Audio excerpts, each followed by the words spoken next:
3 de la madrugada. El teléfono sonó como una alarma en medio del silencio. Cuando vi el nombre de mi hijo en la pantalla a esa hora, el corazón se me detuvo. Mateo nunca llamaba así, en mitad de la noche. Nunca. «Mamá», su voz temblaba. «Necesito que vengas. Ahora, atrás del Hospital General. Por favor, no preguntes nada todavía». No pregunté. Algo en su tono me dijo que esto no era un accidente común. Esto era otra cosa. Me llamo Hortensia de la Serna. Tengo 55 años, y esa madrugada del 23 de abril cambió todo lo que creía saber sobre mi vida. Me vestí en la oscuridad, sin encender luces. Conduje por las calles vacías de la Ciudad de México, con las manos apretadas al volante. La madrugada tiene un silencio especial, ¿verdad? Un silencio que te deja pensar demasiado. Cuando llegué al estacionamiento trasero del hospital, vi el coche de Mateo. Él estaba de pie junto a otro vehículo, un Nissan gris con placas que no reconocí. Mi hijo, mi niño de 30 años, médico, sensato, se veía destrozado. «Mamá», me tomó de las manos, «antes de que veas quién está dentro de ese carro, prométeme que no vas a llamar a la policía». «Todavía no. Dame tiempo para explicarte». El aire se volvió pesado. «¿Qué hiciste, Mateo?» «Yo no hice nada, pero necesito que confíes en mí». Me acerqué despacio al Nissan. Las ventanas estaban empañadas. Mateo abrió la puerta trasera, y entonces lo vi, un hombre, inconsciente, conectado a un tanque de oxígeno portátil, con el rostro pálido, demacrado, pero inconfundible. Ricardo, mi ex marido, el hombre que había desaparecido hace 20 años sin dejar rastro, el hombre que nos abandonó cuando Mateo apenas tenía 10, el hombre a quien lloré, busqué, maldije, y finalmente enterré en mi memoria. Ahí estaba, vivo, en coma, con documentos de identidad que decían Roberto Salinas. Las piernas me fallaron. Mateo me sostuvo. «Llegó esta noche a urgencias», susurró. «Infarto masivo». Cuando revisé su expediente, mamá, cuando vi su rostro, supe que era él. Saqué mi teléfono con manos temblorosas. Mateo pensó que llamaría a la policía, pero no. Marqué otro número, uno que tenía guardado hacía años, desde el día en que decidí dejar de buscar respuestas y empezar a buscar justicia. El detective privado Armando Solís contestó al cuarto tono. «Señora de la Serna, son las 3 de la mañana. Lo encontré, Armando». Mi voz salió más firme de lo que esperaba, o mejor dicho, él me encontró. A veces confiamos demasiado en quien no debemos. ¿Tú también te has decepcionado de alguien que amabas? Cuéntame tu historia en los comentarios. Quiero leerte. Armando llegó 40 minutos después. No hizo preguntas innecesarias. Solo miró a Ricardo a través del vidrio del coche y sacó su libreta. «Necesito que me cuentes todo», dijo. «Desde el principio». Y por primera vez en 20 años regresé a ese lugar en mi memoria que había cerrado con llave. El principio. Conocí a Ricardo de la Serna en 1989 en una fiesta de Navidad de la empresa donde yo trabajaba como secretaria ejecutiva. Él era ingeniero, recién llegado de Monterrey, alto, de sonrisa fácil, con ese acento norteño que me hacía reír. Nos casamos un año después. Yo tenía 25, él 28. Los primeros años fueron hermosos, esa es la palabra, hermosos. Vivíamos en un departamento pequeño en la Colonia del Valle. Yo preparaba café de olla todas las mañanas. Ricardo lo tomaba en la mesa de la cocina mientras leía el periódico, y yo me sentaba frente a él con mi taza, sin decir nada, solo estando ahí. El silencio entre nosotros era cómodo entonces. No hacía falta llenar cada espacio con palabras. Cuando nació Mateo, en 1995, Ricardo lloró. Lo vi llorar de felicidad por primera vez. Cargó a nuestro hijo con tanto cuidado, como si fuera de cristal. «Vamos a darle todo, Hortensia», me dijo esa noche en el hospital. «Todo lo que nosotros no tuvimos». Y lo hicimos, o al menos lo intentamos. Los domingos íbamos al parque. Ricardo cargaba a Mateo en los hombros. Yo llevaba tortas y agua de Jamaica en una bolsa de manta. Nos sentábamos bajo los árboles y Ricardo inventaba historias para Mateo. Historias de dragones y caballeros. Tengo una fotografía de esos días, una sola. La guardo en mi cartera, doblada, gastada en las esquinas. En ella, Ricardo sostiene a Mateo, que apenas tiene 3 años, y los dos ríen. Yo tomé esa foto. Recuerdo el momento exacto, el sol de la tarde, el olor a pasto recién cortado, la risa de mi hijo, Esa fotografía es lo único que quedó de ese hombre, porque en el 2005 Ricardo cambió. Empezó a llegar tarde, olía diferente, no a perfume de mujer, como todos podrían pensar, olía a miedo, a algo oscuro que no podía nombrar. Dejó de mirarme a los ojos, dejó de cargar a Mateo en los hombros, y una mañana de agosto simplemente no regresó. Señora de la Serna, la voz de Armando me trajo de vuelta al estacionamiento frío del hospital. ¿Usted sabe por qué desapareció? Miré hacia el Nissan gris, hacia el hombre que alguna vez fue mi esposo. Creí que lo sabía, respondí. Pero ahora ya no estoy segura de nada. Mateo se acercó, pálido. Mamá, los doctores dicen que tiene máximo 3 días. Si va a despertar, será pronto. 3 días para descubrir qué le pasó a Ricardo en estos 20 años. 3 días para entender por qué nos abandonó. 3 días para decidir si merecía mi perdón o mi venganza. Mientras cuento todo esto, pienso en dónde estarás escuchándome. Escribe el nombre de tu ciudad en los comentarios. Armando revisó los documentos falsos de Ricardo. Roberto Salinas, nacido en Guadalajara, 48 años, todas mentiras. Voy a necesitar huellas digitales, dijo Armando, y acceso a su historial médico. Mateo asintió. Él podía conseguirlo. Trabajaba ahí. Pero mientras ellos hablaban de procedimientos y permisos, yo seguía mirando ese rostro en el asiento trasero del coche. Y recordaba. La primera fractura. Fue en marzo del 2004, un año antes de que Ricardo desapareciera. Llegó a casa más tarde que de costumbre. Yo estaba en la cocina, preparando la cena. Mateo hacía la tarea en su cuarto. Todo normal. Todo como siempre. Pero cuando Ricardo entró, algo era diferente. No me besó en la frente como cada noche. No preguntó por Mateo. Solo dejó su maletín en el sillón y se fue directo a la ducha. Tardó 40 minutos. Escuché el agua correr y correr. Cuando salió, tenía los ojos rojos. Le pregunté si se sentía bien. Estoy cansado, Hortensia. Solo eso. Pero yo sabía. Una esposa siempre sabe. Esa noche, mientras él dormía, revisé su maletín. No sé qué buscaba exactamente. ¿Evidencia de otra mujer? ¿Recibos de restaurantes caros? Lo que encontré fue peor. Una libreta, pequeña, de pasta negra. Adentro había números, columnas y columnas de números, cantidades enormes, $20,000, $50,000, $100,000, y nombres que no reconocía, apellidos seguidos de iniciales, Morales, J, Vega, R, Sandoval, M. Al final de cada página, una sola palabra escrita con tinta roja, pagado. Cerré la libreta con manos temblorosas y la volví a meter en el maletín exactamente donde la había encontrado. No dormí esa noche. A la mañana siguiente, preparé café de olla como siempre. Ricardo se sentó a la mesa como siempre. Mateo bajó corriendo, tarde para la escuela como siempre. Todo parecía normal, pero yo ya no podía mirarlo igual. Durante las siguientes semanas observé, en silencio, como se observa a un extraño. Ricardo empezó a recibir llamadas que no contestaba frente a mí. Salía al balcón, hablaba en voz baja, colgaba rápido cuando yo aparecía. Una tarde lo seguí. Tomé el camión y lo seguí hasta un café en la colonia Roma. Lo vi reunirse con 2 hombres, trajes oscuros, rostros serios. Intercambiaron un sobre. Cuando regresé a casa, me senté en la sala y lloré.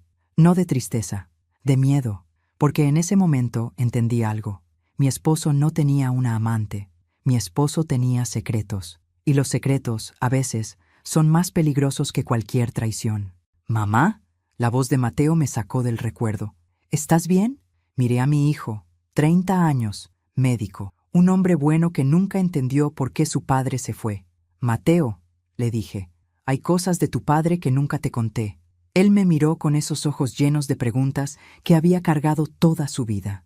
Entonces cuéntamelas ahora, mamá, porque si él despierta, necesito saber quién es realmente el hombre que voy a salvar. Armando cerró su libreta. Señora de la Serna, mañana empiezo a investigar. Pero necesito que usted me diga todo, sin omitir nada, por más doloroso que sea. Asentí, porque después de 20 años guardando silencio, finalmente era tiempo de hablar. ¿Alguna vez guardaste un secreto para proteger a alguien que amas? ¿Valió la pena? Nos fuimos del hospital cuando el sol empezaba a salir. Armando prometió regresar al mediodía con información. Mateo tenía que entrar a su turno en 2 horas. Yo conduje a casa en piloto automático. Cuando llegué, me senté en la mesa de la cocina, la misma mesa donde Ricardo y yo tomábamos café hace 20 años. Puse agua a calentar, saqué la canela, el piloncillo, los granos de café. Mis manos sabían qué hacer incluso cuando mi mente no podía pensar. Y mientras el aroma llenaba la cocina, regresé a esos meses después de encontrar la libreta. Los meses en que decidí no ver, no preguntar, no saber. La negación es una prisión que construimos con nuestras propias manos. Después de seguir a Ricardo a ese café en la Roma, no volví a investigar. ¿Por qué? Porque tenía miedo de lo que podría encontrar. En lugar de eso, hice lo que muchas mujeres hacemos. Me convencí de que todo estaba bien. Son negocios, me decía.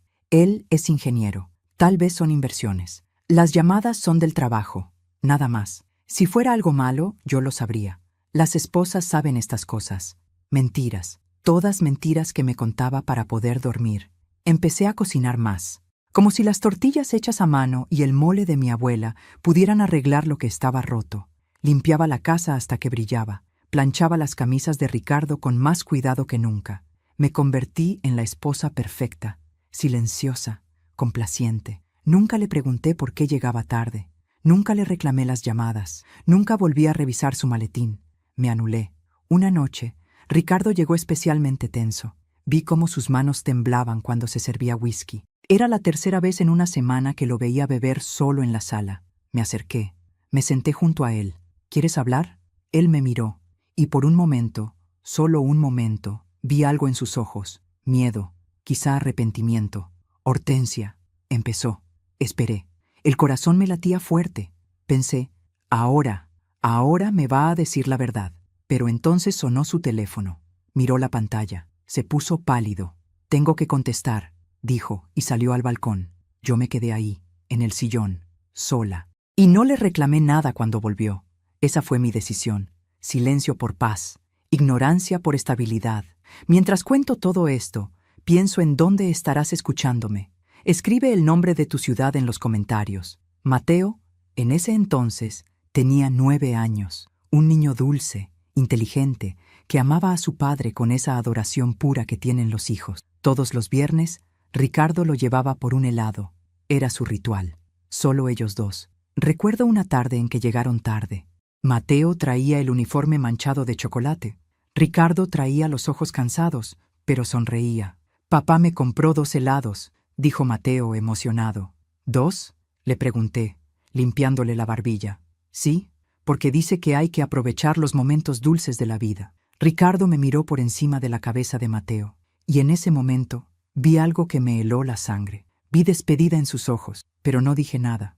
Esa noche, cuando Mateo dormía, saqué la fotografía que guardaba en mi cartera. Esa foto de los 3 en el parque, Ricardo, Mateo y yo, completos, felices. La puse sobre la mesa de noche y la miré hasta que se me cansaron los ojos. Todo va a estar bien, me repetía. Solo necesitamos tiempo. Las cosas van a mejorar. Pero en el fondo, yo sabía la verdad. Las cosas no mejoran cuando construyes tu vida sobre el silencio. Y el silencio, tarde o temprano, se convierte en ausencia. 4 meses después de esa tarde del helado doble, Ricardo desapareció. Y yo me pasé 20 años preguntándome, si hubiera hablado esa noche, ¿él se habría quedado? Ahora, sentada en mi cocina, con el café de olla llenando el aire de recuerdos, entendía algo. La pregunta correcta nunca fue si él se habría quedado. La pregunta correcta era, ¿por qué yo me quedé callada? Mi teléfono sonó. Era Armando. Señora de la Serna, encontré algo. Necesito que venga a mi oficina. Ahora. Me puse de pie. Dejé el café sin tomar. 20 años de silencio estaban por terminar. Y esta vez, yo iba a escuchar cada palabra. La oficina de Armando Solís quedaba en un segundo piso sobre una tlapalería en la colonia Narvarte. Subí las escaleras de 2 en 2, con el corazón acelerado. Él me esperaba con una carpeta manila sobre el escritorio. Siéntese, señora de la Serna. No me senté. ¿Qué encontró? Armando abrió la carpeta. Adentro había fotografías, documentos viejos, recortes de periódico. Su esposo no era ingeniero común y corriente. Dijo, sin rodeos. Ricardo de la Serna trabajaba para una constructora que fue investigada por fraude en el 2003. La empresa quebró. Varios ejecutivos fueron arrestados. Sentí que las piernas se me aflojaban. Esta vez sí me senté. Ricardo nunca fue arrestado, continuó Armando, pero según los registros, él era el contador principal, el que manejaba los números, la libreta, las columnas, los nombres con iniciales. ¿Por qué no lo arrestaron?, pregunté, con la voz apenas audible. Porque desapareció justo antes de que cayeran los demás, en agosto del 2005, exactamente cuando usted dice que se fue. Armando sacó una fotografía. Era un recorte de periódico amarillento. El titular decía: fraude millonario en construcción de hospitales públicos. Buscan a contador prófugo. Y ahí, en la esquina inferior, había una foto de Ricardo, más joven, con traje, mirando a la cámara. Se busca a Ricardo de la Serna Montes para declarar sobre irregularidades financieras. Recompensa por información. Me llevé la mano a la boca. No puede ser, susurré. Ricardo no... Él no era así. Pero Armando no había terminado. Hay más. En el 2008, 3 años después de su desaparición, apareció un hombre llamado Roberto Salinas en Querétaro. Trabajó como contador para una empresa pequeña. Rentó un departamento. Vivió ahí por 10 años. 10 años, repetí, atontada. Luego se mudó a Puebla y después a Oaxaca, siempre con el mismo nombre falso. Siempre trabajos pequeños, discretos, como si estuviera escondiéndose. El mundo se tambaleaba a mi alrededor. Mi esposo, el hombre con quien compartí 10 años de matrimonio, el padre de mi hijo, había estado vivo todo este tiempo, viviendo a unas horas de distancia, con otro nombre, otra vida. ¿Y por qué regresó a la Ciudad de México?, pregunté. Armando negó con la cabeza. Eso todavía no lo sé, pero el infarto que sufrió sucedió en la terminal de autobuses del norte. Como si acabara de llegar. Cerré los ojos. Intenté respirar. ¿Sabía Mateo algo de esto? Su hijo solo reconoció el rostro cuando lo vio en urgencias. No tiene idea de nada más. El expediente médico dice que llegó inconsciente, sin acompañantes. Un chofer de Uber lo trajo. Saqué mi teléfono. Busqué entre mis contactos hasta encontrar un nombre que no había marcado en años. Leticia Morales, la mejor amiga de Ricardo antes de desaparecer. La esposa de su socio. Marqué. 3 tonos. 4. ¿Bueno? La voz de Leticia sonaba mayor, cansada. Leticia, soy Hortensia. Hortensia de la Serna. Silencio largo del otro lado. Hortensia, Dios mío, ¿cuánto tiempo? Necesito verte. Hoy. Es sobre Ricardo. Otra pausa, más larga. ¿Qué pasa con Ricardo? Apareció, Leticia, después de 20 años, y necesito que me digas la verdad sobre lo que pasó. Escuché cómo ella respiraba, pesado, como si le doliera el aire. No por teléfono, dijo finalmente. Ven a mi casa, a las 5. Y Hortensia, prepárate, porque lo que tengo que decirte cambiará todo. Colgó. Miré a Armando. Él tenía los brazos cruzados, estudiándome. ¿Usted sospechaba algo de todo esto?, me preguntó. Pensé en la libreta, en las llamadas, en los ojos de Ricardo la noche que casi me dijo la verdad. Sospechaba que algo estaba mal, respondí. Pero nunca pensé que fuera esto. ¿Y qué va a hacer ahora? Me puse de pie. Guardé la fotografía del periódico en mi bolso, junto a la foto vieja de los 3 en el parque.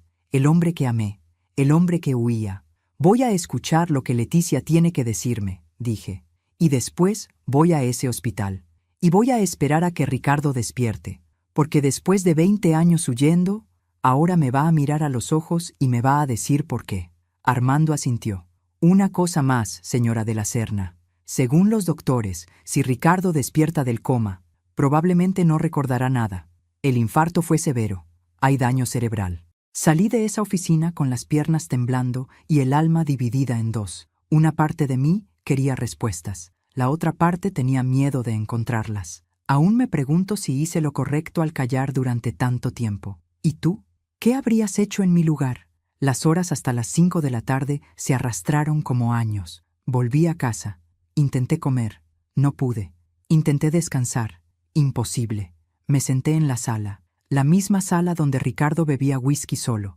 Donde yo fingía que todo estaba bien. Donde construimos nuestra vida sobre mentiras que yo prefería no ver. Saqué las 2 fotografías de mi bolso y las puse lado a lado sobre la mesa de centro. La foto vieja, Ricardo, Mateo y yo en el parque. sonrisas verdaderas, sol de domingo, una familia, la foto del periódico, Ricardo con traje, mirada seria, se busca por fraude. ¿Cuál era el hombre real? ¿O ambos lo eran? A las 4:30 me arreglé, me puse un vestido sencillo, azul marino, me recogí el cabello. Me miré al espejo y casi no me reconocí. 55 años, arrugas alrededor de los ojos, canas que ya no me molestaba en teñir del todo, pero mis ojos tenían algo diferente hoy. Ya no era la mujer que se callaba, ya no era la esposa que fingía no ver, era Hortensia de la Serna. Y después de 20 años, finalmente iba a escuchar la verdad. Leticia vivía en una casa grande en Coyoacán, una de esas casonas antiguas, con jardín y fuente en el centro. Cuando llegué, ella me esperaba en la puerta. Había envejecido. Claro que sí, todas envejecemos, pero algo en su rostro iba más allá de los años. Había cansancio, tristeza profunda, arrepentimiento. «Hortensia», dijo, y me abrazó. No esperaba ese abrazo, y cuando sus brazos me rodearon, algo dentro de mí se quebró. Empecé a llorar. Ahí, en la entrada de su casa, lloré como no había llorado en años. «Lo siento», susurró ella. «Dios mío, cuánto lo siento». Nos sentamos en el jardín. Ella preparó té de manzanilla. Las tazas humeaban entre nosotras como testigos silenciosos. «¿Cómo está Mateo?», preguntó, confundido, asustado, con 30 años y todavía esperando que su padre le explique por qué se fue. Leticia cerró los ojos. «Mi esposo murió hace 5 años», dijo. «Cáncer de páncreas. Sufrió mucho al final. ¿Y sabes qué fue lo peor, Hortensia? Que murió llevándose secretos que me hubiera gustado no conocer nunca». «¿De qué estás hablando?». Ella tomó aire, largo, profundo. La constructora para la que trabajaban Ricardo y mi esposo Javier era legítima al principio. De verdad lo era. Construían escuelas, hospitales públicos, proyectos del gobierno. Asentí. Eso yo lo sabía. Pero en el 2002 empezaron los problemas. El gobierno retrasaba los pagos. La empresa empezó a endeudarse. Los trabajadores amenazaban con huelgas. Todo se estaba cayendo. Se llevó la taza a los labios, pero no bebió. Y entonces apareció él, un hombre. No voy a decirte su nombre porque todavía me da miedo pronunciarlo. ¿Miedo?, repetí. Era un empresario, muy rico, muy poderoso y muy conectado con gente peligrosa. Le ofreció a la constructora un rescate, dinero para terminar los proyectos, a cambio de un favor pequeño. ¿Qué favor? Leticia me miró directo a los ojos. Inflar las facturas, cobrarle al gobierno el doble de lo que realmente costaban las obras, quedarse con la diferencia, blanquear ese dinero y dividirlo en partes. Sentí que me faltaba el aire. Javier aceptó inmediatamente, continuó. Él era el director general, pero necesitaba a alguien que manejara los números, alguien inteligente, alguien confiable. «Ricardo», susurré, «tu esposo se negó al principio. Te lo juro, Hortensia. Sé que no me crees, pero él se negó. Dijo que no, que era ilegal, que si los descubrían, irían todos a la cárcel. Pero terminó aceptando». Leticia asintió. Lo convencieron. Le dijeron que era solo por un año, que nadie se iba a enterar, que era la única manera de salvar la empresa. Y además, le ofrecieron mucho dinero. Se quedó callada. El jardín estaba lleno de pájaros. El agua de la fuente sonaba suave.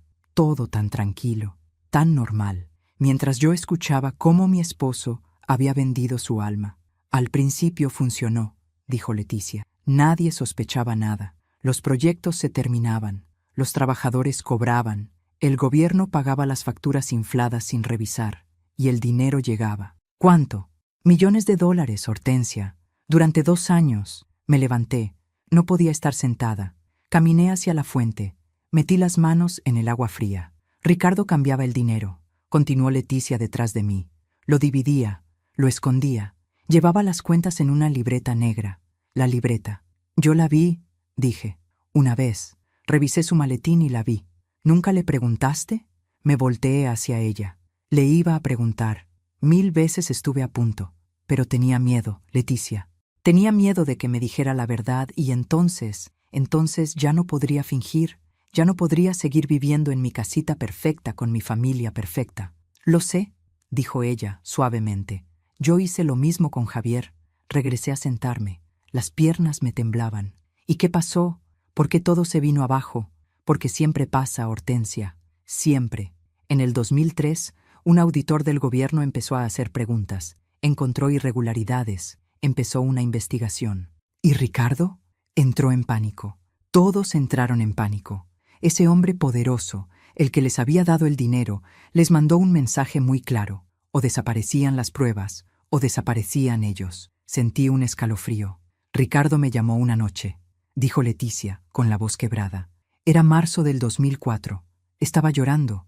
Dijo que no sabía qué hacer, que había metido a tu familia en peligro, que si hablaba, los matarían a ustedes, a ti, a Mateo. Todo cobró sentido de repente. Las llamadas, el miedo en sus ojos, el whisky solo en la sala, la manera en que me miraba como si estuviera despidiéndose. Por eso se fue, dije. No nos abandonó, huyó para protegernos. Leticia asintió, llorando. Javier y otros 3 ejecutivos fueron arrestados en julio del 2005. Les ofrecieron un trato, dar los nombres de todos los involucrados a cambio de penas menores. Pero Ricardo ya se había ido. Desapareció en agosto, sin despedirse de nadie. ¿Javier lo delató? Sí. Por eso Ricardo apareció en los periódicos. Por eso lo buscaba la policía. Pero nunca lo encontraron. Me sequé las lágrimas que no sabía que estaban cayendo. ¿Por qué nunca me dijiste nada? Porque tenía miedo, Hortensia. Miedo de que si te lo decía, tú también corrieras peligro. Ese hombre, el que estaba detrás de todo, nunca fue arrestado, nunca pagó, y todavía tiene poder. ¿Y Javier? Dijiste que murió hace 5 años. Leticia tragó saliva. Salió de la cárcel en el 2012. Cumplió 7 años. Cuando regresó a casa, ya no era el mismo. La cárcel lo destruyó. Se enfermó 3 años después. Y cuando estaba muriendo, en el hospital, me dijo algo. Esperé. Me dijo que Ricardo había intentado contactarlo. Una sola vez, en el 2016. Le mandó una carta, sin remitente, solo 3 líneas. Perdóname, hermano. Hice lo que tenía que hacer. Cuida de mi familia. Las lágrimas ahora corrían libremente por mi rostro. ¿Guardaste la carta? No. Javier la quemó. Tenía miedo de que alguien la encontrara. Me quedé en silencio largo tiempo. El sol empezaba a ponerse. Las sombras del jardín se alargaban. «¿Hay algo más?», dijo Leticia. «Algo que necesitas saber». «¿Qué más puede haber?». Ese dinero que Ricardo manejaba, no todo fue para la empresa ni para el hombre poderoso. Ricardo apartó algo. Una cuenta, un seguro. ¿Cuánto? No lo sé exactamente, pero Javier dijo que era suficiente. Suficiente para ustedes, para Mateo, para ti. ¿Estás diciendo que Ricardo robó del dinero robado? Estoy diciendo que tu esposo, en medio de todo ese desastre, intentó protegerlos de la única manera que sabía, y después desapareció llevándose el secreto de dónde estaba ese dinero. Me puse de pie. Tengo que irme, Leticia. ¿Qué vas a hacer? Miré hacia el cielo que se oscurecía. Pensé en Ricardo en ese hospital, en coma, tal vez sin memoria si despertaba. Voy a hacer lo que debía hacer hace 20 años, dije. Voy a enfrentar la verdad, toda la verdad, y después voy a decidir si mi esposo merece mi perdón o no. Leticia se levantó y me abrazó otra vez. Perdóname a mí también, Hortensia, por no haberte dicho nada, por dejarte sola todos estos años pensando que él simplemente se había ido. Ya no importa, le dije. Todas hicimos lo que pudimos con el miedo que teníamos. Cuando salí de esa casa, el mundo ya no era el mismo. Mi esposo no era un villano, pero tampoco era un héroe. Era un hombre que había cometido un error terrible, que había intentado arreglarlo de la peor manera posible, que había sacrificado su vida para salvar la nuestra, y que ahora, 20 años después, había regresado, moribundo, sin memoria, sin nombre. Conduje hacia el hospital con las manos firmes en el volante. Esta vez no iba como la esposa que se callaba, iba como la mujer que merecía respuestas. Y si Ricardo no podía dármelas con palabras, entonces las encontraría yo misma. Eran las 7 de la noche cuando llegué al Hospital General. El edificio estaba iluminado contra el cielo oscuro. Ambulancias entraban y salían. Gente lloraba en las salas de espera. La vida y la muerte bailaban su danza eterna detrás de esas puertas. Busqué a Mateo. Lo encontré en la sala de médicos, tomando café frío de una máquina. Tenía ojeras profundas. No había dormido. «Mamá», se levantó al verme. «¿Dónde estabas? Te llamé 3 veces. Necesitaba respuestas», dije. Y las encontré. Lo tomé de las manos. «Mi hijo, Mi niño, 30 años y todavía buscando en mis ojos la seguridad que yo misma no tenía. Mateo, hay cosas sobre tu padre que necesitas saber, cosas que yo no sabía, cosas que cambian todo. ¿Qué cosas? Me senté. Él se sentó a mi lado, y ahí, en esa sala fría de hospital con olor a desinfectante y café viejo, le conté todo. Le conté sobre el fraude, sobre el dinero, sobre el miedo, sobre la huida. Le conté que su padre no los abandonó porque no los amaba. Los abandonó porque los amaba demasiado. Mateo escuchó en silencio. Vi cómo su rostro cambiaba. Pasó por la incredulidad, la rabia, la tristeza, la confusión y finalmente algo parecido a la comprensión. ¿Por qué nunca nos dijo nada?, preguntó con voz quebrada. Éramos su familia. Podríamos haberlo ayudado. Podríamos haber huido juntos, porque entonces tú y yo hubiéramos sido cómplices. Habríamos vivido escondidos, con miedo, sin futuro. Tu padre no quería eso para ti. ¿Y lo que quería para sí mismo? ¿20 años solo? ¿20 años con otro nombre? ¿20 años sin vernos crecer? No tenía respuesta para eso. ¿Puedo verlo?, pregunté. Mateo asintió. Está en la unidad de cuidados intensivos. Sigue en coma. Pero, mamá, hay algo que debes saber. ¿Qué? Esta tarde tuvimos que operarlo de emergencia. Tenía un coágulo en el cerebro. La operación fue exitosa, pero el daño es extenso. Si despierta, probablemente no recordará nada, ni su verdadero nombre, ni el falso. Nada. ¿Nada de nada? Tal vez fragmentos, imágenes, sensaciones, pero no memorias completas, no identidad. Me apoyé contra la pared. Intenté procesar lo que eso significaba. Había esperado 20 años por respuestas, y ahora que lo había encontrado, él ya no tenía respuestas que dar. Quiero verlo, repetí.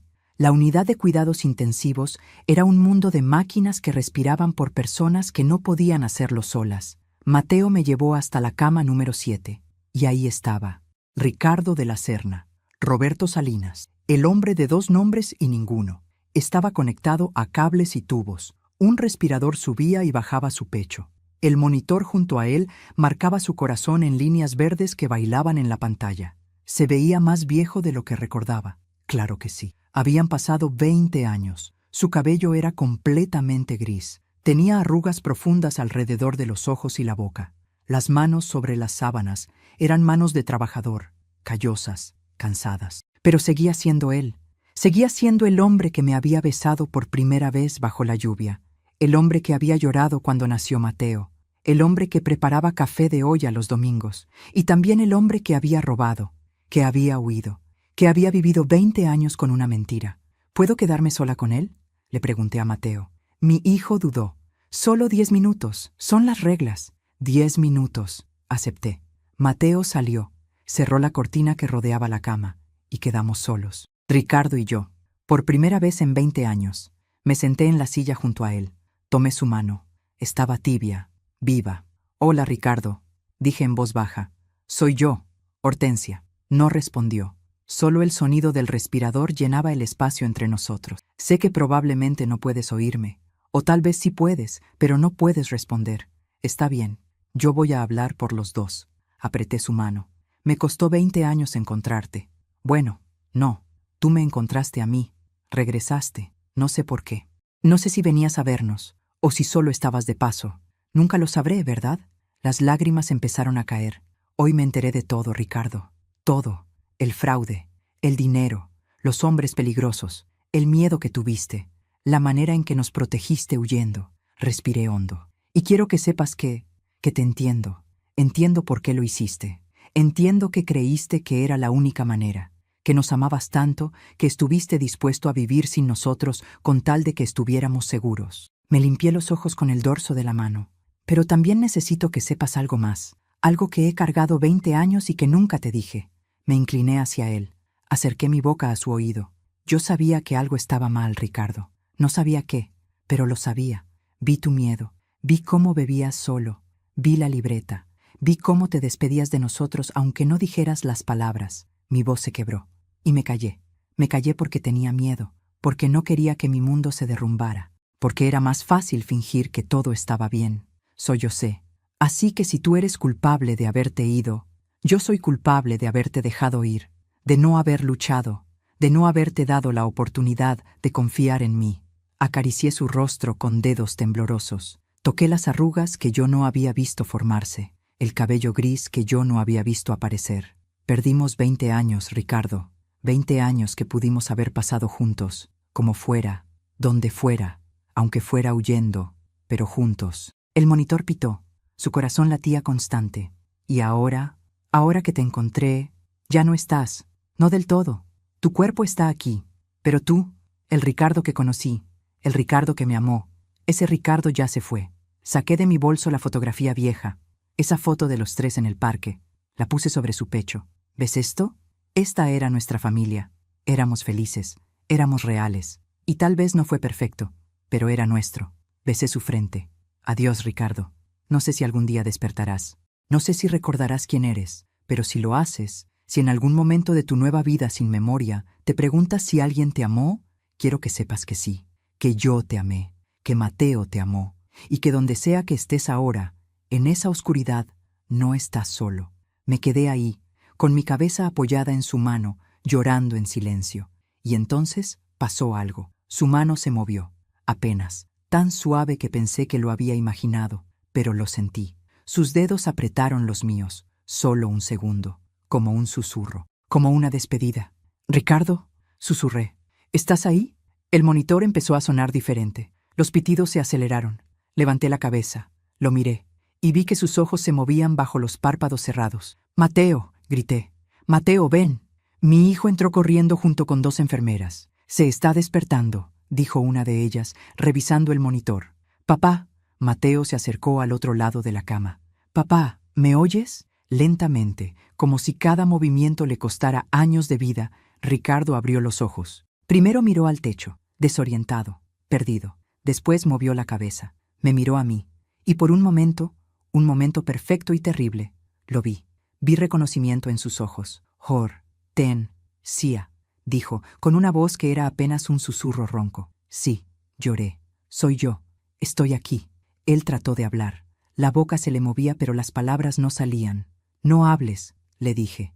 «Está bien, no tienes que decir nada». Pero él insistió. Con esfuerzo sobrehumano, con dolor en cada sílaba, dijo: «Lo siento». 2 palabras. Eso fue todo. 2 palabras por 20 años de ausencia. 2 palabras que no alcanzaban, que nunca iban a alcanzar, pero que eran todo lo que él podía darme. «Yo también lo siento», le dije. Mateo tomó la otra mano de su padre. «Papá, soy Mateo, tu hijo. ¿Me recuerdas?» Ricardo movió los ojos hacia él, los entrecerró, como si estuviera viendo a través de niebla. «Te-o», repitió. «Mi hijo». «Sí, papá, soy yo». Ricardo intentó sonreír. Fue más una mueca de dolor que una sonrisa, pero estaba ahí. Después miró hacia el techo otra vez. «Cansado», dijo. «Lo sé», le dije. «Descansa, estaremos aquí». Sus ojos se cerraron. El doctor entró, revisó los signos vitales, habló con las enfermeras en voz baja. Después se acercó a nosotros. «Es un buen signo que haya despertado», dijo. «Pero no se hagan ilusiones. El daño cerebral es severo. Probablemente esos momentos de lucidez sean temporales. Puede que no vuelva a despertar, o que despierte sin recordar nada». «¿Cuánto tiempo tiene?», preguntó Mateo.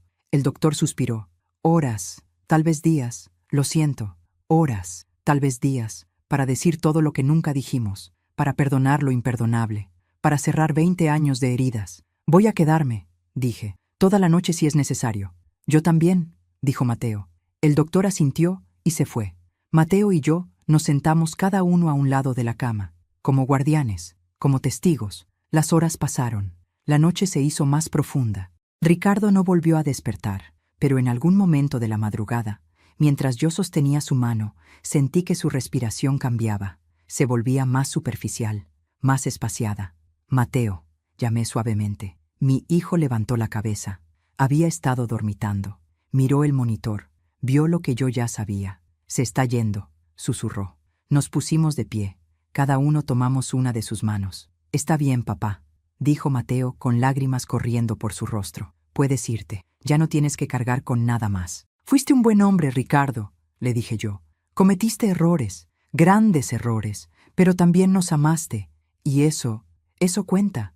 Eso siempre va a contar. Su pecho subió una vez más, bajó, y no volvió a subir. El monitor emitió un sonido largo y continuo. Las enfermeras entraron, apagaron las máquinas, y así, en silencio, a las 4:37 de la madrugada del 25 de abril, Ricardo de la Serna murió. 20 años después de desaparecer, regresó solo para irse otra vez, esta vez para siempre. Mateo y yo nos quedamos con él hasta que vinieron por el cuerpo. No hablamos, no hacía falta. Cuando finalmente salimos del hospital, el sol estaba saliendo, naranja y dorado sobre la ciudad que nunca duerme del todo. ¿Qué vamos a hacer ahora, mamá?, preguntó Mateo. Miré el cielo, pensé en todo lo que había perdido y en todo lo que había ganado al perderlo. Vamos a enterrarlo, dije, con su verdadero nombre, Ricardo de la Serna, para que finalmente pueda descansar como quien realmente era.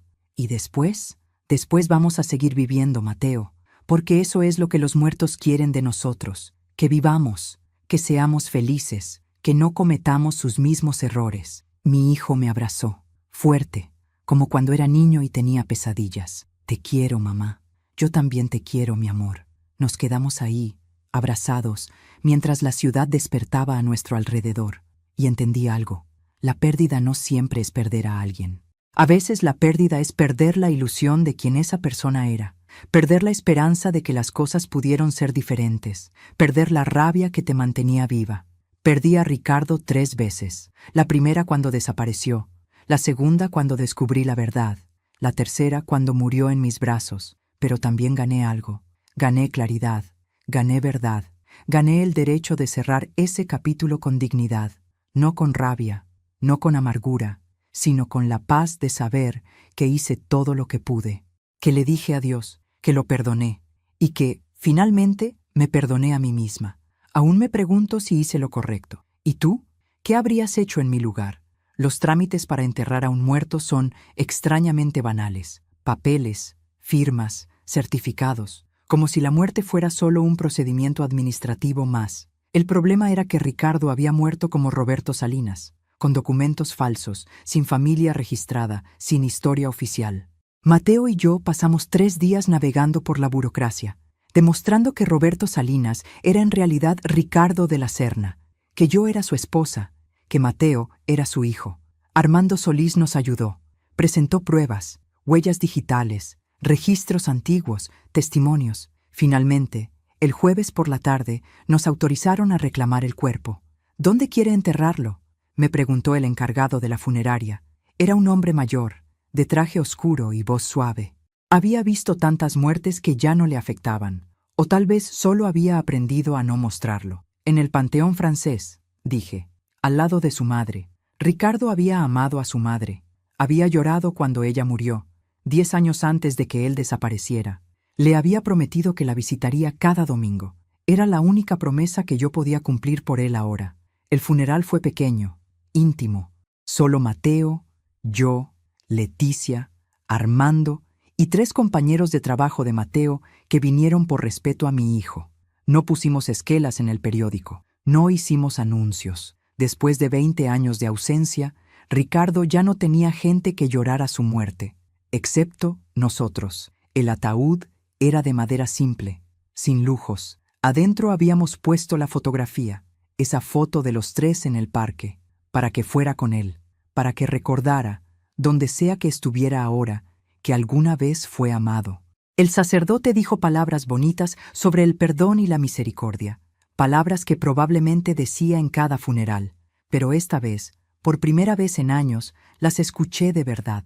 Nadie es solo sus errores, nadie es solo sus pecados. Todos somos más complejos que nuestras peores decisiones. Miré el ataúd cerrado, pensé en el hombre que estaba adentro, ingeniero, esposo, padre, criminal, fugitivo, protector. ¿Cuál era el verdadero Ricardo? Todos, ninguno, algo intermedio. Cuando bajaron el ataúd a la tierra, no lloré. Ya había llorado todo lo que tenía que llorar. Ahora solo quedaba el silencio, y en ese silencio, una claridad que nunca antes había tenido. Después del entierro, Leticia se acercó. «¿Cómo estás?», preguntó. «No lo sé todavía», respondí con honestidad. «Pregúntame en un mes». Ella sonrió tristemente. «Si necesitas algo...» «Leticia», la interrumpí. El dinero, el que Ricardo escondió. ¿Javier te dijo algo más sobre eso? Ella miró alrededor, nerviosa. No aquí. Ven a mi casa mañana. Asentí. Esa noche, de regreso en mi departamento, me senté a la mesa de la cocina, la misma mesa donde todo había empezado y terminado tantas veces. Mateo estaba en su propio departamento. Necesitaba estar solo. Yo lo entendía. Preparé café de olla, por costumbre, por ritual, por necesidad de hacer algo con las manos, y mientras el aroma llenaba la cocina, pensé en todo lo que había descubierto. Ricardo había robado, había huido, había mentido, pero también había intentado protegernos. Había vivido 20 años solo, había renunciado a todo.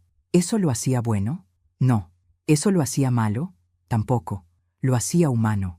Y los humanos, todos nosotros, cargamos con contradicciones que nunca se resuelven del todo. Saqué mi teléfono. Busqué en mis contactos un nombre que no había llamado en años. Fiscal Ramírez, el hombre que había investigado el caso del fraude en el 2005. El hombre que había buscado a Ricardo sin encontrarlo nunca. «Marqué», contestó al tercer tono. «¿Bueno?» «Fiscal Ramírez, habla Hortensia de la Serna, la esposa de Ricardo de la Serna». Silencio del otro lado. Después, «Señora de la Serna, ¿cuánto tiempo? ¿A qué debo su llamada? Quiero hablar con usted, sobre Ricardo, sobre el caso». «El caso está cerrado, señora. Hace 15 años. Lo sé, pero hay cosas que usted no sabe, cosas que necesito contarle». Otra pausa. «¿De qué está hablando?» «Ricardo regresó. Hace una semana. Murió hace 3 días. Pero antes supe cosas importantes. ¿Dónde está ahora?» «En mi casa. ¿Puede venir mañana?» «¿Esto es una confesión?» «Es una conversación entre una viuda y el hombre que buscó a su esposo durante años. Creo que ambos merecemos cerrar este capítulo». «Mañana a las 10», dijo finalmente. «Y señora de la Serna, espero que sepa en lo que se está metiendo». «Lo sé perfectamente», respondí y colgué. A la mañana siguiente fui primero a casa de Leticia. Ella me esperaba en el mismo jardín donde me había contado la verdad días atrás. Esta vez no había té, solo 2 sillas y el peso del pasado entre nosotras. «¿Estás segura de que quieres saber?», me preguntó. «Necesito saber». Leticia suspiró. Sacó un sobre amarillo de su bolso. «Encontré esto entre las cosas de Javier después de que murió. Lo guardé. No sabía qué hacer con él. Me dio el sobre. Adentro había una carta, escrita a mano, con la letra de Ricardo. Javier, hermano, si estás leyendo esto es porque yo ya no estoy o porque decidiste finalmente buscar respuestas. El dinero está en una cuenta en las Islas Caimán. Número 84C7392CH2004. Contraseña: Mateo 1995. Son $250,000. No es todo lo que manejamos, no es ni la mitad, pero es lo que pude apartar sin que se dieran cuenta. Ese dinero es para Hortensia y Mateo, para su educación, para su futuro, para todo lo que yo no podré darles. No lo uses para ti, por favor. Esto es lo único bueno que pude hacer en medio de tanto malo. Perdóname por irme, por no haber sido más fuerte, por no haber dicho no desde el principio. Cuida de mi familia. Ricardo». Leí la carta 3 veces. $250,000. Dinero robado, sangre sucia, pecado convertido en números en una cuenta bancaria. «¿Por qué Javier nunca te lo dijo?», pregunté. «Porque tenía miedo», respondió Leticia. «Miedo de que si lo usabas, te rastrearan. Miedo de que ese hombre poderoso se enterara y te hiciera daño. Javier conocía gente que había desaparecido por menos. ¿Y ahora? Han pasado 20 años, Hortensia. Ese hombre ya debe ser viejo o muerto. El caso está cerrado. Nadie va a venir a buscarte». Doblé la carta y la guardé en mi bolso. «¿Vas a usar el dinero?», preguntó Leticia. «No lo sé todavía, pero sí lo sabía. Ya había tomado una decisión que me había costado toda la noche sin dormir, pero que ahora, a la luz del día, sentía correcta. El fiscal Ramírez llegó a mi casa exactamente a las 10. Era un hombre mayor ahora, 70 y tantos años, retirado probablemente, pero con esa mirada afilada de quien ha investigado crímenes toda su vida. Le ofrecí café. Aceptó. Nos sentamos a la mesa de la cocina. «¿Por qué me llamó, señora de la Serna?», preguntó directamente. Le conté todo. El regreso de Ricardo, su muerte, lo que había descubierto sobre el fraude, sobre su huida, sobre los 20 años viviendo con nombre falso. Le mostré la carta. Le di el número de cuenta. Ricardo robó ese dinero, dije, pero lo robó del dinero ya robado, para protegernos, para darnos un futuro. El fiscal leyó la carta en silencio. Después la dejó sobre la mesa. ¿Sabe lo que está haciendo?, preguntó. Sí. Si me da esta información, voy a tener que reportarla. Ese dinero va a ser congelado, investigado, probablemente confiscado. Lo sé. ¿Y está dispuesta a renunciar a él? ¿A $250,000? Miré por la ventana. El sol entraba oblicuo, iluminando las tazas de café sobre la mesa. Todo se veía tan normal, tan ordinario. Fiscal Ramírez, dije, mi esposo cometió un crimen. Robó, huyó, vivió 20 años escondido. Y sí, lo hizo para protegernos, pero eso no borra lo que hizo. ¿Y usted quiere limpiar su nombre? No, su nombre ya está sucio, siempre lo estará. Pero yo no voy a seguir cargando con sus pecados. No voy a vivir con dinero que no me pertenece. No voy a enseñarle a mi hijo que está bien quedarse con lo robado si la historia detrás es triste. El fiscal me miró con algo parecido al respeto. Muchas personas en su situación no pensarían igual. No soy muchas personas, soy Hortensia de la Serna, y he vivido suficientes años para saber que el dinero manchado nunca trae paz. Bebí de mi café. Estaba amargo. Bueno, además, continué, ese dinero no es mío. Es de todas las personas a las que le robaron cuando inflaron esas facturas. Maestros, enfermeras, pacientes, gente que nunca tuvo voz. El caso está prescrito, señora. Nadie va a ir a la cárcel. No me importa la cárcel. Me importa hacer lo correcto, aunque sea 20 años tarde. El fiscal cerró su libreta. ¿Sabe qué va a pasar cuando esto se sepa? Van a volver a publicar la historia. Van a poner el nombre de Ricardo en los periódicos otra vez. Van a llamarlo criminal, ladrón, prófugo. Que lo hagan, dije con voz firme, porque eso es lo que fue. Y la verdad, por dolorosa que sea, siempre es mejor que la mentira. ¿Y su hijo? ¿Sabe Mateo que está haciendo esto? Se lo voy a decir hoy, y él va a entender, porque lo eduqué para saber la diferencia entre lo correcto y lo fácil. El fiscal se puso de pie. Guardó la carta en su portafolio.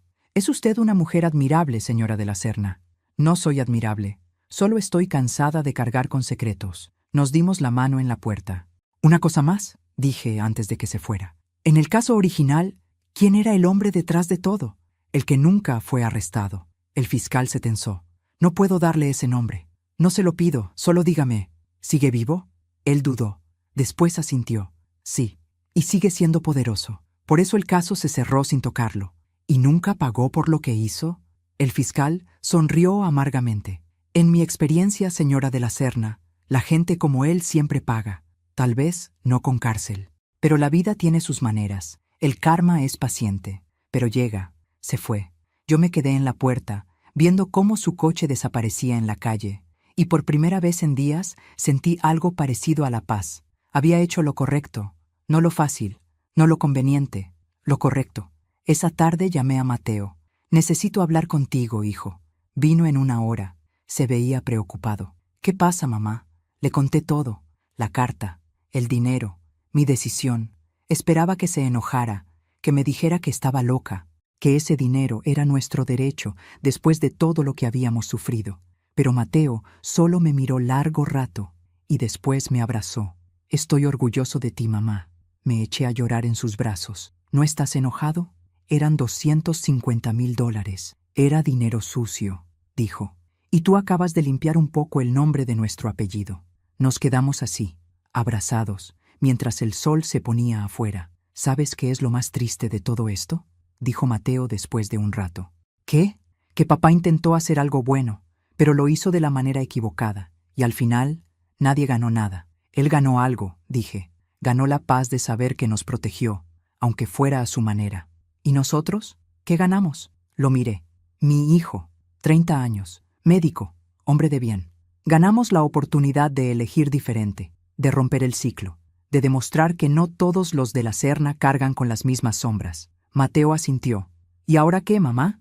Ahora seguimos, trabajamos, vivimos, honestamente, sin secretos, sin dinero sucio, sin mentiras. ¿Crees que papá estaría orgulloso?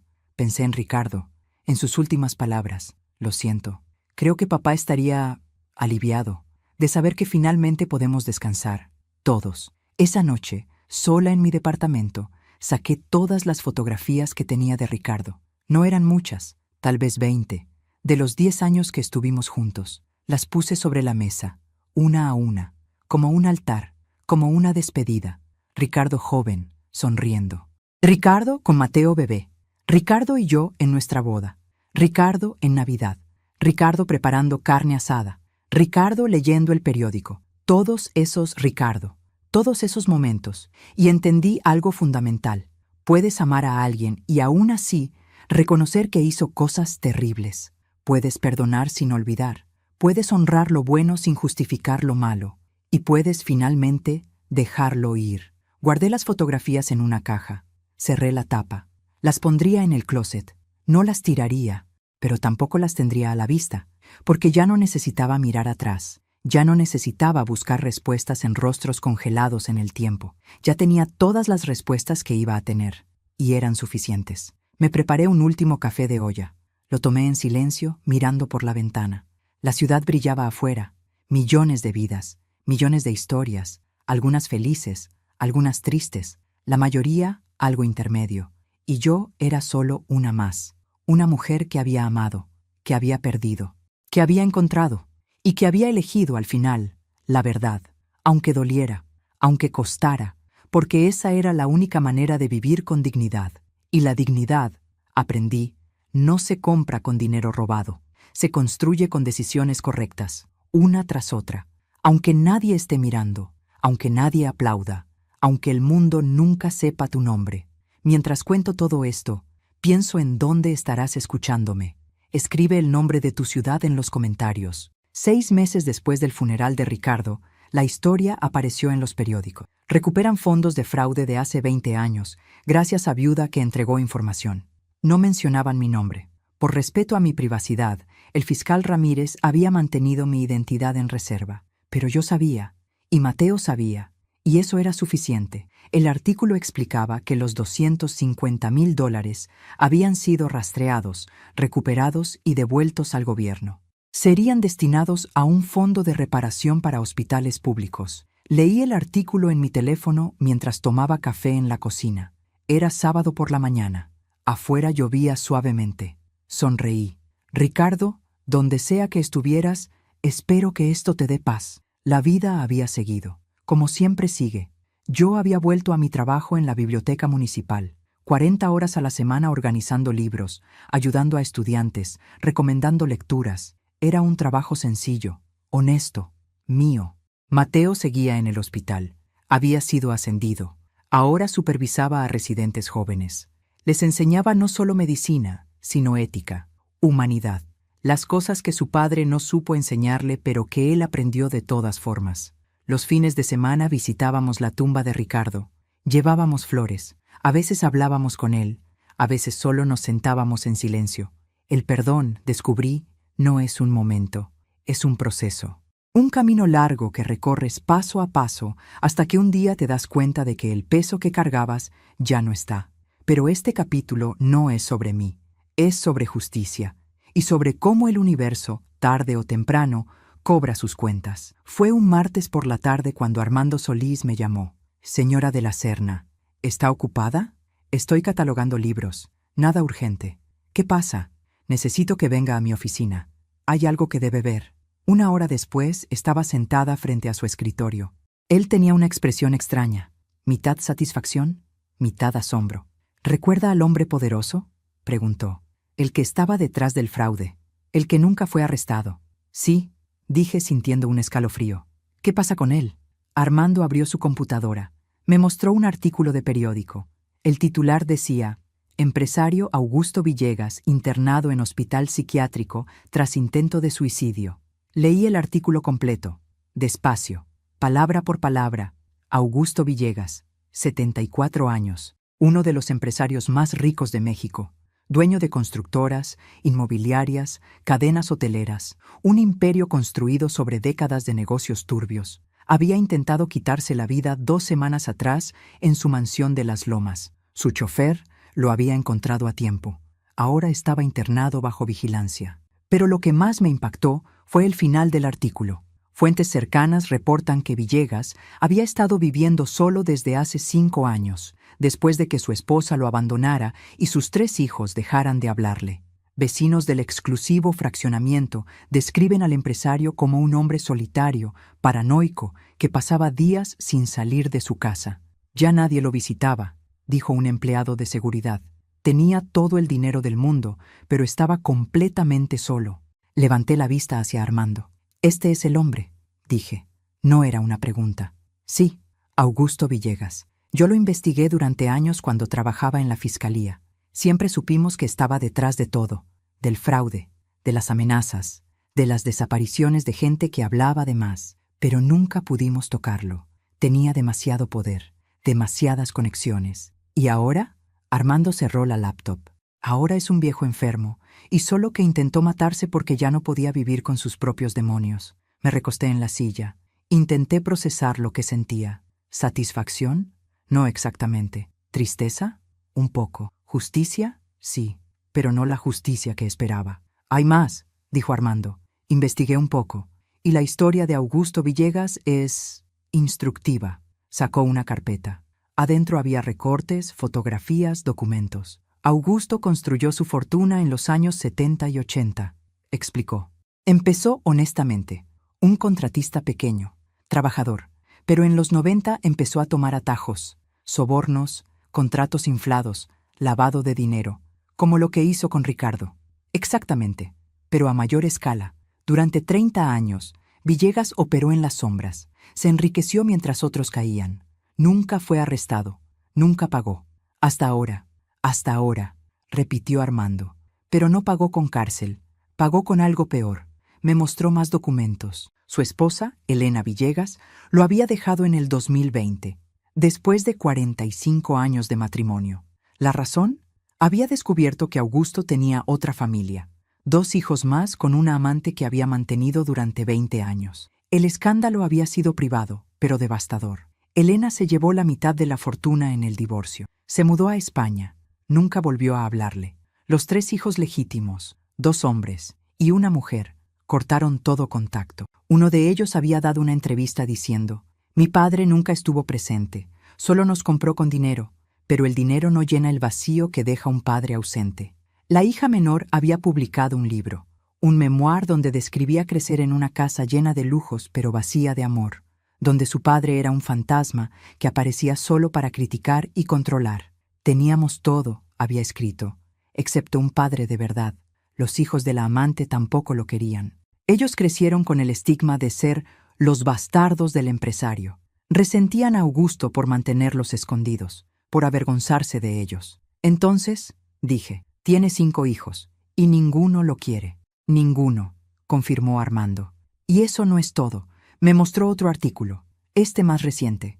3 de las empresas de Villegas habían quebrado en los últimos 2 años. Malos manejos, deudas, demandas de exempleados y contratistas que no habían sido pagados. Su imperio se estaba derrumbando. «Y su salud», continuó Armando. «Tiene Alzheimer en etapa temprana, diabetes avanzada, insuficiencia renal. Los doctores le dan máximo 5 años». Cerré los ojos. 74 años. Rico pero quebrado. Poderoso pero solo. Rodeado de lujos pero sin nadie que lo visitara. «¿Sabe lo más irónico de todo?», dijo Armando. «El intento de suicidio fue en su cumpleaños. Cumplió 74 años ese día, y estaba completamente solo. Ninguno de sus hijos llamó. Nadie fue a visitarlo. Su chofer encontró una nota que decía: «Ya no puedo más con el silencio». Abrí los ojos, miré por la ventana de la oficina.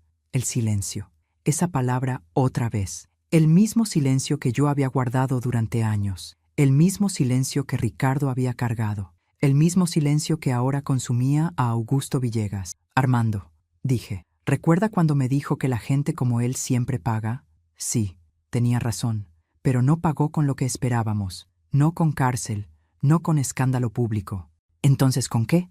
«Con soledad», respondí, «con el desprecio de sus propios hijos, con el vacío de una vida vivida sin amor verdadero, con saber que todo su poder y su dinero no pudieron comprarle lo único que realmente importa: familia, conexión humana, respeto genuino, amor, paz interior». Armando asintió lentamente. «El karma», dijo, Es más creativo que cualquier juez. Esa noche, de vuelta en casa, no podía dejar de pensar en Augusto Villegas. Preparé café, me senté a la mesa. Y por primera vez en meses, saqué mi diario. Había empezado a escribir después del funeral de Ricardo. Mi terapeuta me lo había recomendado. Escribe, me dijo. Saca todo lo que llevas dentro. No para publicarlo, solo para liberarlo. Y eso había hecho. Ahora, con el café humeando a mi lado, escribí.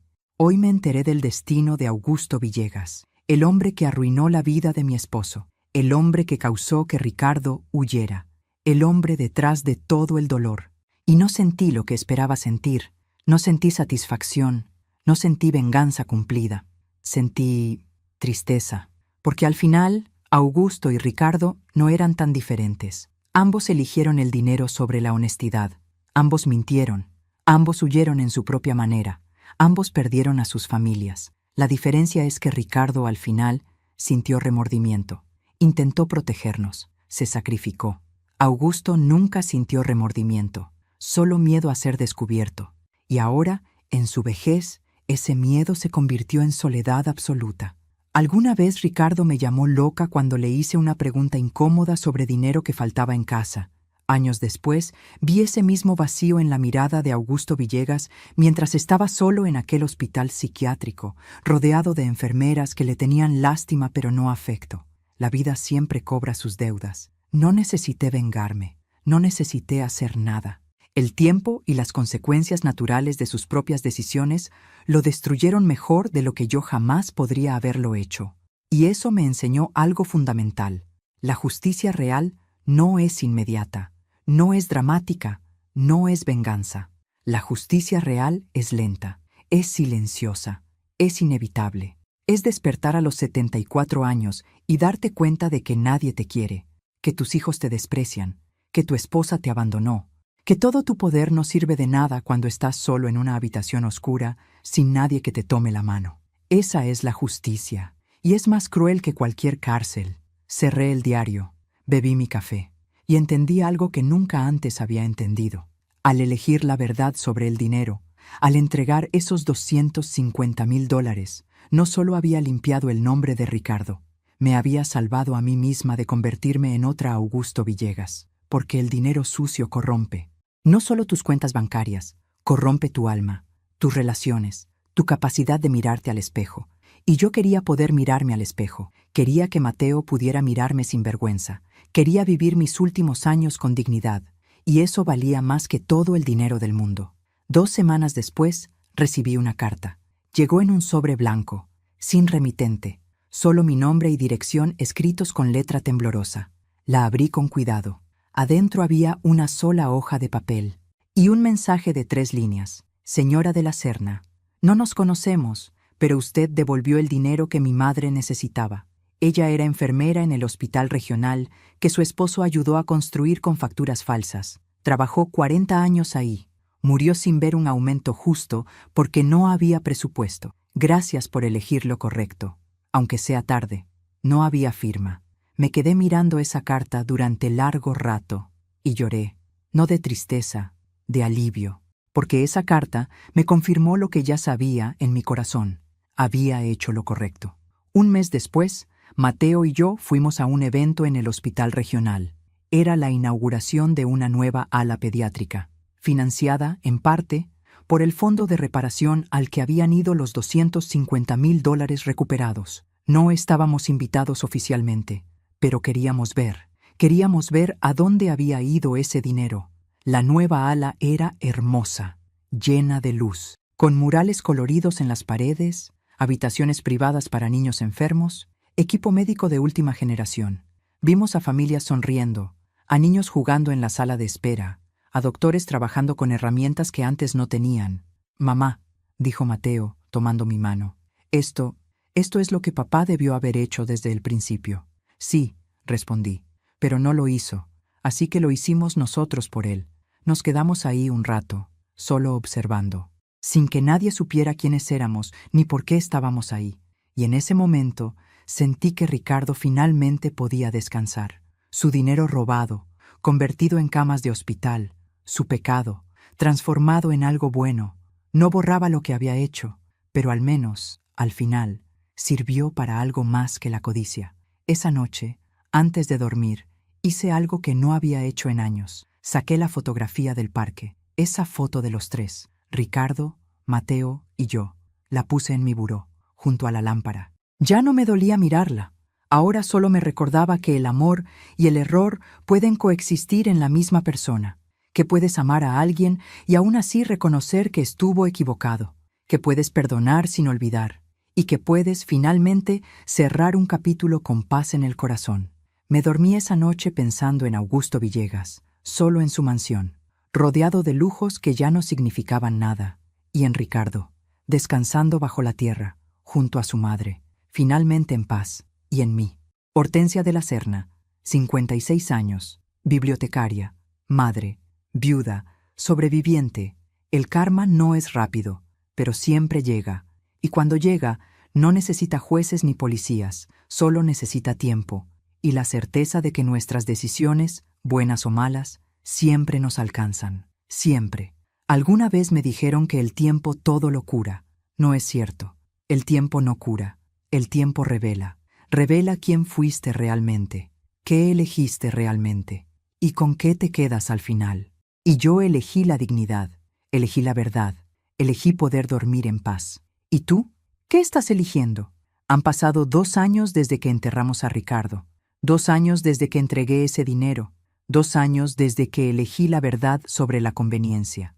Y en estos 2 años aprendí más sobre la vida de lo que aprendí en todos los años anteriores. Hoy es sábado. Tengo 57 años. Estoy sentada en mi cocina, con una taza de café de olla entre las manos. Afuera, el sol brilla sobre la Ciudad de México. La vida continúa, como siempre continúa, y yo estoy en paz. No es la paz que viene de tener todas las respuestas, es la paz que viene de aceptar que algunas preguntas nunca tendrán respuesta. ¿Por qué Ricardo tomó las decisiones que tomó? No lo sé completamente. ¿Podríamos haber sido felices si él hubiera elegido diferente? Tal vez. ¿Vale la pena guardar rencor por lo que pudo ser y no fue? No. Porque el rencor es un veneno que te tomas tú, esperando que mate al otro. Y yo ya bebí suficiente veneno en mi vida. Esta mañana fui al cementerio, sola. Mateo no pudo acompañarme. Tenía guardia en el hospital. Pero está bien. Hay cosas que necesitaba decirle a Ricardo sin testigos. Llevé flores frescas, rosas blancas, las mismas que llevé en nuestra boda hace 37 años. Me senté en el pasto junto a su tumba. La lápida es simple, solo su nombre verdadero y 2 fechas, nada más. Ricardo de la Serna, Montes, 1967, 2025. Esposo, padre, humano. Esa última palabra la elegí yo, humano, porque eso es lo que fue. No un villano, no un héroe. Solo un ser humano imperfecto que tomó decisiones terribles intentando hacer algo bueno. Hola Ricardo, dije. Vengo a contarte cómo nos va. Hablé con él durante 1 hora. Le conté sobre Mateo, sobre su carrera, sobre la chica que está conociendo, una pediatra que lo hace sonreír de la manera en que yo sonreía cuando lo conocí a él. Le conté sobre mi trabajo en la biblioteca, sobre los niños que vienen después de la escuela a hacer tarea, sobre cómo les leo cuentos cuando terminan sus deberes, sobre cómo sus risas llenan el espacio que alguna vez llenó el silencio. Le conté sobre Leticia, sobre cómo ahora somos amigas de verdad, sobre cómo nos reunimos cada mes para tomar té y recordar a nuestros esposos imperfectos que nos dejaron demasiado pronto. Le conté sobre Augusto Villegas, sobre cómo murió hace 6 meses, solo, en ese hospital psiquiátrico, sin que ninguno de sus hijos fuera a su funeral. La vida cobró su deuda, Ricardo, le dije. No como esperábamos, pero la cobró. Y después le conté lo más importante. Perdoné, susurré. Te perdoné, Ricardo. No porque lo que hiciste estuviera bien, sino porque cargar con esa rabia me estaba matando. Y yo quiero vivir, realmente vivir, no solo existir. El viento movió las hojas de los árboles, pájaros cantaban en las ramas. Pero también me perdoné a mí misma, continué, por haberme callado, por no haber peleado, por haber elegido la comodidad sobre la verdad durante tantos años. Me limpié una lágrima. Y ahora puedo mirarte y ver todo, lo bueno y lo malo, el hombre que me amó y el hombre que huyó. Y está bien, puedo vivir con esa contradicción. Toqué la lápida. La piedra estaba tibia por el sol. Gracias por Mateo, por los años buenos, por enseñarme, aunque sea de la manera más dolorosa, que la verdad siempre es mejor que la mentira. Me puse de pie. Las rodillas me dolieron un poco. La edad llega para todos. Hasta luego, Ricardo. No sé cuándo volveré, pero cuando lo haga será porque quiero, no porque necesite. Y me fui, con el corazón más ligero de lo que había estado en años. Esa tarde, Mateo vino a visitarme. Traía comida china, nuestro ritual de los sábados cuando él no trabajaba. Comimos en la sala, directo de los contenedores, viendo una película vieja que ambos habíamos visto 1000 veces, pero que seguíamos disfrutando. Cuando terminó la película, Mateo apagó la televisión. Mamá, hay algo que quiero preguntarte. Dime, ¿alguna vez te arrepientes de haber entregado ese dinero? Podríamos haberlo usado. Yo podría haber pagado mi maestría sin pedir préstamos. Tú podrías haberte jubilado. Lo miré. Mi hijo, mi orgullo. ¿Quieres que te diga la verdad? Siempre. A veces cuando veo mi cuenta bancaria, pienso en ese dinero. Pienso en lo que podría haber comprado, las vacaciones que podría haber tomado, la casa más grande que podría tener. Hice una pausa. Pero entonces pienso en esa ala pediátrica del hospital, en esos niños jugando, en esas familias que tienen un lugar digno donde cuidar a sus hijos enfermos. Y no me arrepiento, ni un segundo. ¿Por qué? Porque el dinero que se obtiene haciendo daño a otros nunca trae felicidad real. Trae cosas, pero no trae paz. Y yo prefiero dormir tranquila en un departamento pequeño que vivir en una mansión sin poder mirarme al espejo. Mateo sonrió. Eres la mujer más sabia que conozco. No soy sabia, hijo. Solo soy vieja. Y cuando llegas a mi edad, entiendes que hay cosas más importantes que el dinero. ¿Cómo qué? Como esto, dije, señalando el espacio entre nosotros. Como poder sentarte con tu hijo y saber que él te respeta. No por lo que tienes, sino por quién eres. Como poder mirarte al espejo y reconocer a la persona que ves. Como poder dormir sin pesadillas sobre secretos que cargas. Mateo tomó mi mano. Papá se equivocó en muchas cosas, pero acertó en una. Eligió bien a la mujer con quien tener un hijo. Y ahí, en esa sala pequeña de mi departamento sencillo, con mi hijo de 32 años sosteniendo mi mano, supe que había ganado. No había ganado dinero. No había ganado venganza. No había ganado justicia en los tribunales. Había ganado algo mejor. Había ganado integridad. Había ganado respeto. Había ganado paz. Y al final, eso es lo único que realmente importa. Esa noche, cuando Mateo se fue, hice algo que no hacía en mucho tiempo. Saqué todas las fotografías de Ricardo. Todas. Las que había guardado en esa caja en el closet. Las puse sobre la mesa de la cocina. Y por primera vez en años, las miré sin dolor. Ahí estaba el Ricardo joven que conocí. El Ricardo que me hizo reír. El Ricardo que bailó conmigo bajo la lluvia. El Ricardo que lloró cuando nació Mateo. Pero también estaba el Ricardo que mintió, el Ricardo que robó, el Ricardo que huyó, y entendí algo fundamental. Ambos eran el mismo hombre. No hay dos Ricardos, no hay el bueno y el malo. Hay solo uno, complejo, contradictorio, humano, como todos, como yo. Porque yo también he sido muchas Hortensias. Fui la Hortensia ingenua que se enamoró sin ver las señales de peligro. Fui la Hortensia cobarde que se calló cuando debió hablar. Fui la Hortensia que fingió que todo estaba bien para no enfrentar la verdad.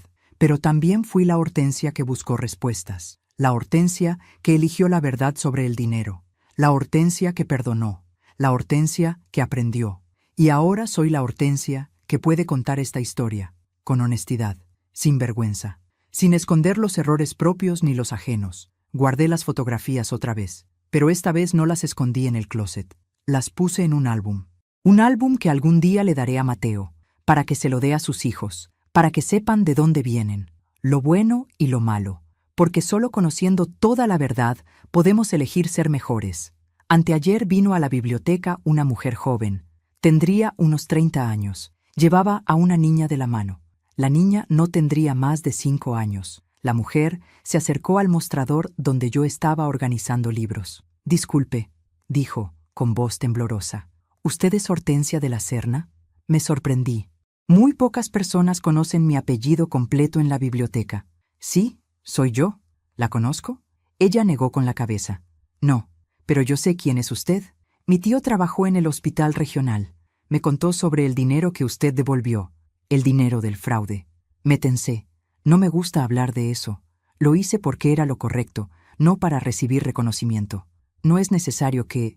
Pero ella me interrumpió. Necesito decirle algo. Sus ojos se llenaron de lágrimas. Mi hija, mi pequeña Sofía. Estuvo muy enferma el año pasado. Leucemia. La internamos en el hospital regional porque era el único que aceptaba nuestro seguro popular. Miré a la niña. Tenía una gorra rosa. Debajo se veía el cabello corto que apenas empezaba a crecer después de la quimioterapia. La trataron en la nueva ala pediátrica, continuó la mujer, en esas habitaciones privadas, con ese equipo nuevo. Y los doctores nos dijeron que sin ese tratamiento, ella no hubiera sobrevivido. Se quebró. Empezó a llorar. Mi hija está viva gracias a ese dinero que usted devolvió, gracias a que usted eligió hacer lo correcto. No supe qué decir. La niña me miró con esos ojos grandes y brillantes que solo tienen los niños. Gracias, señora, dijo con voz pequeña. Me arrodillé frente a ella, al nivel de sus ojos. ¿Cómo te llamas, preciosa? Sofía. Sofía, ¿sabes qué? Tú eres muy valiente, más valiente que yo a tu edad. Ella sonrió. Le faltaban 2 dientes delanteros. Mi mamá dice que usted también es valiente. Abracé a esa niña, y después abracé a su madre. Y lloré. Lloré porque en ese momento entendí algo que no había entendido antes. Había pensado que devolver ese dinero era sobre limpiar el nombre de Ricardo, sobre hacer lo correcto, sobre poder mirarme al espejo, pero no. Era sobre Sofía, era sobre todos los Sofías del mundo que merecen una oportunidad. Era sobre entender que nuestras decisiones tienen consecuencias que van mucho más allá de lo que podemos ver. Cuando esa mujer y su hija se fueron, me quedé detrás del mostrador llorando en silencio.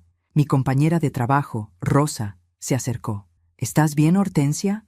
Sí, dije, limpiándome las lágrimas. Estoy más que bien. Por primera vez en años, estoy exactamente donde debo estar.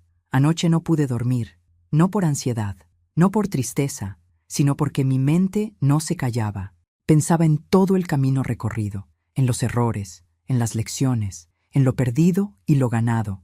Y entendí algo que quiero compartir contigo, quien sea que estés escuchando esta historia. La vida no es justa, no lo es. Gente buena sufre, gente mala prospera, matrimonios se rompen, hijos se van, esposos desaparecen, el dinero se pierde, los sueños se mueren. Y no hay nada que podamos hacer para controlar eso, pero hay algo que sí podemos controlar. Podemos controlar quiénes somos en medio del caos. Podemos elegir la verdad aunque duela. Podemos elegir la dignidad aunque cueste. Podemos elegir el perdón aunque no sea fácil. Y podemos elegir cada día ser un poco mejores de lo que fuimos ayer. Eso es lo que aprendí. No aprendí a evitar el dolor. El dolor es inevitable.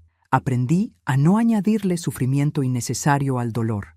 No aprendí a controlar a los demás. Eso es imposible. Aprendí a controlarme a mí misma, mis reacciones, mis decisiones, mi paz. No aprendí a cambiar el pasado. El pasado está escrito. Aprendí a no dejar que el pasado escriba mi futuro.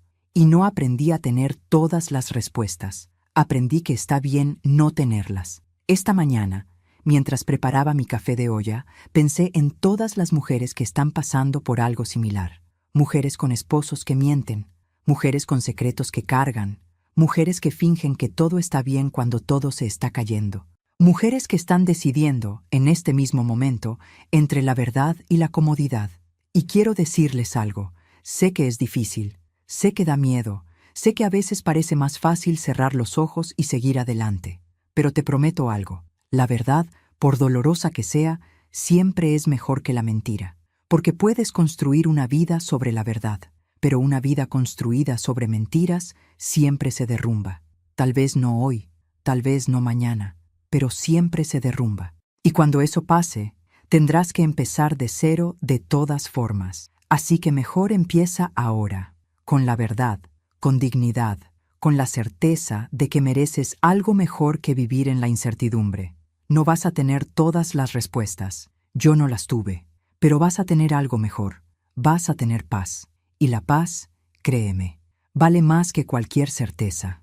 Hoy, 2 años después de todo, me desperté y me miré al espejo. Vi a una mujer de 57 años, con arrugas alrededor de los ojos, con canas que ya no intento esconder, con manos que han trabajado toda la vida. Pero también vi algo más. Vi a una mujer que sobrevivió, que perdió, pero no se perdió a sí misma, que perdonó, pero no olvidó, que eligió la dignidad sobre el dinero, y que puede mirar atrás sin vergüenza. Esa soy yo, Hortensia de la Serna. Y si mi historia le sirve a una sola mujer para abrir los ojos, para encontrar su voz, para elegir la verdad sobre la mentira, para entender que merece algo mejor, entonces todo habrá valido la pena. El dolor, la pérdida, las noches sin dormir, las lágrimas, todo, porque al final no somos nuestras tragedias, somos lo que elegimos hacer con ellas. Y yo elegí transformar mi dolor en sabiduría, mi rabia en paz, mi pasado en lección, y ahora cada mañana me despierto agradecida, no por lo que tengo, que es poco, sino por lo que soy, que es suficiente. Gracias, gracias por escucharme hasta el final. Sé que no fue una historia fácil, sé que hubo partes dolorosas, sé que tal vez viste reflejada tu propia historia en algunos momentos. Y si fue así, quiero que sepas algo, no estás sola. Todas cargamos historias, todas tenemos heridas, todas hemos amado a personas imperfectas y hemos tomado decisiones que quisiéramos cambiar, pero también todas tenemos la capacidad de sanar, de perdonar, de elegir diferente. No es fácil, pero es posible, y vale la pena. Si esta historia tocó tu corazón, suscríbete y activa la campanita para escuchar más historias de mujeres que transformaron su dolor en sabiduría. Cada día, una mujer, una lección de vida. Comparte esta historia con alguien que amas. A veces, una historia así puede cambiar todo un día. Puede ser la señal que alguien necesitaba para tomar una decisión difícil, para encontrar su voz, para elegir la verdad. Que Dios te bendiga, donde sea que estés, sea cual sea tu lucha. Sepas que hay salida, que hay paz, que hay vida después del dolor. Y hasta la próxima.